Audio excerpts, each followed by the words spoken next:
విజయవాడలో దేవాలయాలపై ఒక్క ఇటుక తీసినా ఊరుకునే ప్రసక్తే లేదంటున్నారు శివక్షేత్రం పీఠాధిపతి శివస్వామి. ఆలయాల పరిరక్షణ కోసం ప్రాణత్యాగానికైనా సిద్ధమన్నారు. గోదావరి పుష్కరాల్లో విగ్రహాలు తొలగించిన చోట తొక్కిసలాట జరిగి భక్తులు మృతి చెందారన్నారు.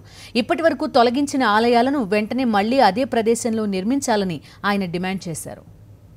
గోదావరి పుష్కరాలు మనకు జరిగినప్పుడు మొట్టమొదటి రోజున ఒక ప్రమాదం జరిగింది. కొంతమంది మరణించడం కూడా మీడియా ద్వారా యావత్ ప్రపంచాన్ని కూడా బాధకు గురి చేసింది.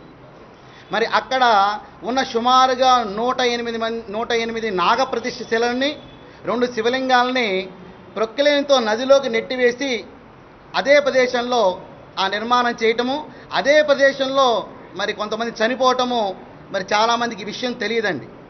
మరి ఈ విధంగా అక్కడ జరిగిన ఆ అపశృతి ఇంకా మనం మరొక ముందే మరి కృష్ణా పుష్కరాల పేరిట అభివృద్ధి పేరిట అందున రావణాసుడు అంతటి వాడే శని యొక్క ప్రభావానికి రాజ్యాన్ని కోల్పోయిన ఘట్టాలు మనం చూస్తున్నప్పుడు మరి వీళ్ళందరికీ కూడా ఏ ఆలోచన ఉందో మరి తెలియట్లేదు. కానీ శనీశ్వర దేవాలయం జోలికి అందున 3,00,00,000 దేవతలకు పూజించబడే మరి గోశాల యొక్క జోలికి వెళ్ళటం అనేది చాలా బాధాకరమైన విషయము.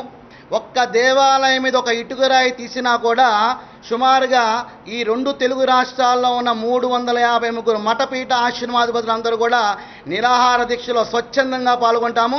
ఒక్క ఇటుకరాయి తీసే అవకాశాన్ని కూడా మేము ప్రభుత్వానికి హెచ్చరిక చేస్తున్నాం.